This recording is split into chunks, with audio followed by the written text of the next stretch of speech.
भारत कर रहा है, बिल्कुल ठीक है, भारत कर रहा है। आप कहां पे सोए हुए हैं? 4,000 अरब का बजट आप ले रहे हैं। दोबारा आफ्टर 1 मंथ दोबारा ऑपरेशन सिंदूर का जिक्र करना, दोबारा कहना कि सिंदूर बॉम्ब बन गया, ठीक है ना जी, और हम पाकिस्तानी दहशतगर्दों को नहीं छोड़ेंगे। मैं आपको एक बात बताऊं, पाकिस्तानी वजीर आजम ऐसे नहीं बोल सकता, पाकिस्तानी वजीर आजम ऐसे नहीं बोल सकता, पाकिस्तानी वजीर आजम को बोलना ही नहीं है। वो दोबारा आवाम के पास गए हैं और वो कह रहे हैं 22 तारीख के हमले के जवाब में हमने 22 मिनट में आतंकियों के 9 सबसे बड़े ठिकाने तबाह कर दिए। ये तो मोदी साहब की जो स्पीच है, मुझे इससे कोई अच्छा जाहिर है जो वो सेल्फ एक्सप्लेनेटरी है। चलिए, आपके पास ये ज्यादा है, जोश और वलवला आपका ज्यादा है, 10 गुना ज्यादा है, मगर जोश और वलवले से तो नहीं जीतते। मुझे सब ये समझ नहीं आ रहा है कि वाकया खुजदार में हुआ है और हम हिंदुस्तान को यहाँ पे डिस्कस कर रहे हैं।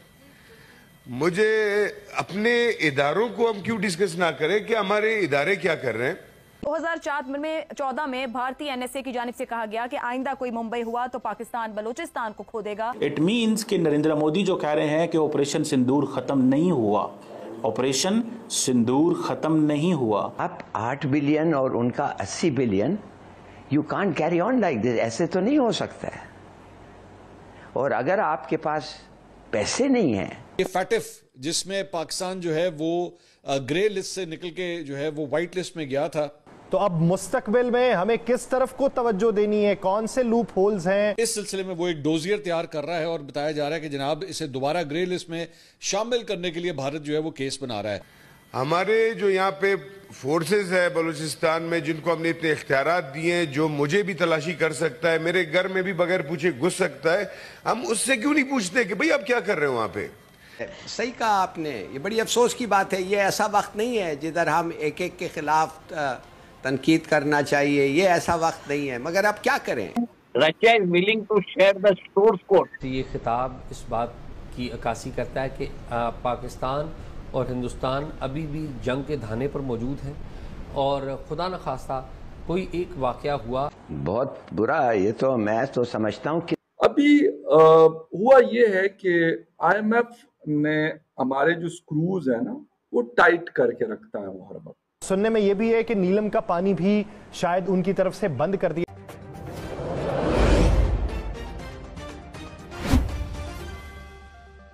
तरीन जो है उसके ऊपर एक्शन लिया जाएगा।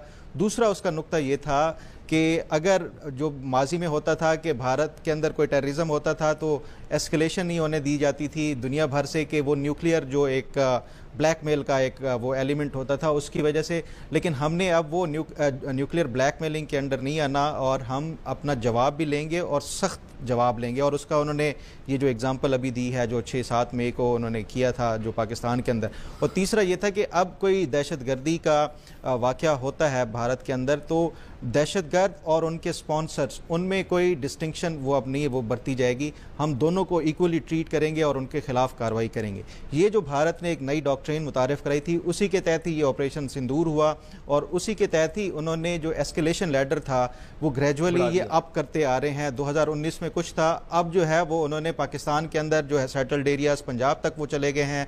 वो पाकिस्तान की जो एयर बेसिस हैं उनके ऊपर भी अटैक किया, बजाय इसके कि ये दुनिया को मालूम है कि ये दोनों न्यूक्लियर रियासतें हैं और उसके बावजूद भी इन्होंने ये सारा रिस्क लिया था। तो ये एक मोदी की जो नई डॉक्ट्रिन थी उसके तहत था और आज उन्होंने खिताब में इसी चीज़ को है वो दोबारा दोहराया है कि हम जो है अब वो पीछे रुकने वाले या हटने वाले नहीं है। भारत के अंदर अब कोई भी दहशतगर्दी का वाक़या होगा तो भारत दोबारा उनके ऊपर हमला करेगा जो इन्वॉल्व होगा। तो गोया ये जो भारत के अज़ाइम हैं एक तरफ, वो एक जो प्राइम मिनिस्टर हैं वो पब्लिकली उनके दोबारा से उन्होंने वो किया है कि जो एक अमन है वो एक लॉन्ग लास्टिंग जो बज़ाहिर इसका लगता है इस रीजन में जो साउथ एशियन रीजन है उसमें शायद ये अब वो लॉन्ग लास्टिंग एक वो नहीं होगा। कभी भी छोटी सी एक चिंगारी भड़काई जाएगी, नॉन स्टेट एक्टर्स भी अगर ये चाहे वो उसमें हो इन्वॉल्व हो तो उसके बावजूद भी ये जो भारत ने जैसे अब किया है कि पहलगाम का अभी तहकीकात मुकम्मल नहीं हुई और ये पाकिस्तान के ऊपर अटैक कर दिया गया, तो ये मेरा ख्याल है एक जो रीजन है ये इसको एक वोलेटाइल किस्म का इन्होंने वो बना दिया है। और ये जो मोदी की आज की तकरीर है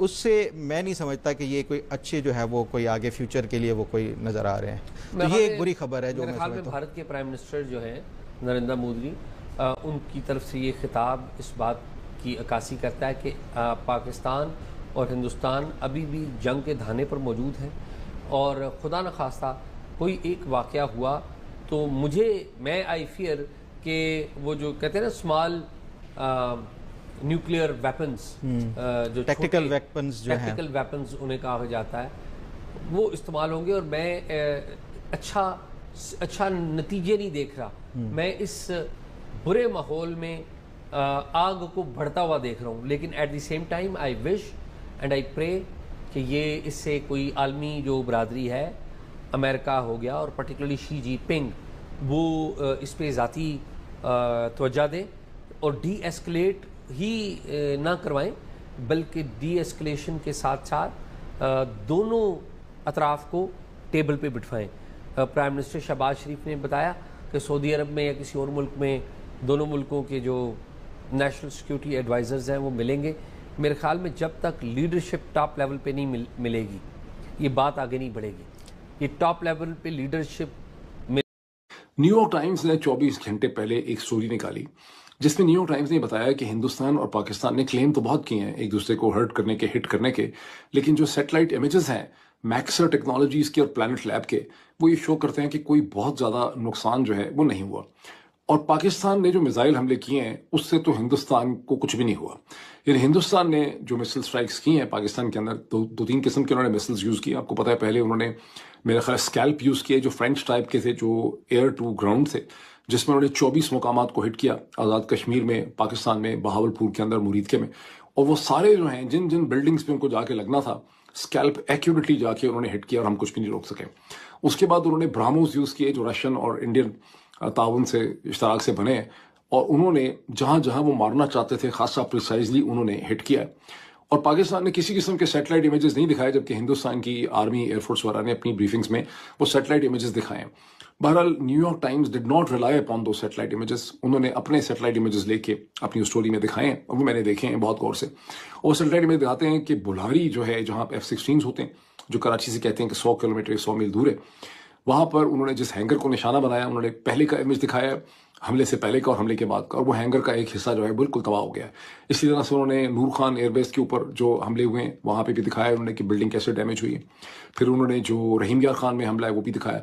तो जहां जहां उन्होंने 3 या 4 इमेजेस उन्होंने दिखाए हैं जहां रनवेज जो हैं वो इंटरप्ट हो गई हैं, जबकि पाकिस्तान साइड से ना तो कोई दिखाए गए हैं सैटेलाइट इमेजेस, और फिर उन्होंने उधमपुर के एयरपोर्ट पर जहां पाकिस्तान ने कहा कि हमने सब कुछ डिस्ट्रॉय कर दिया है, सारे नाकारा बना दिए हैं, ये हमारी स्टेटमेंट थी, मैं भी दोहराता रहा हूँ पाकिस्तान के पीछे पीछे, वो उन्होंने दिखाया कि उधम एयरपोर्ट के पहले के इमेज और बाद के इमेज हैं 12-13 मई के, और उधम एयरपोर्ट को किसी किस्म का कोई नुकसान उसके रनवे को नहीं पहुंचा।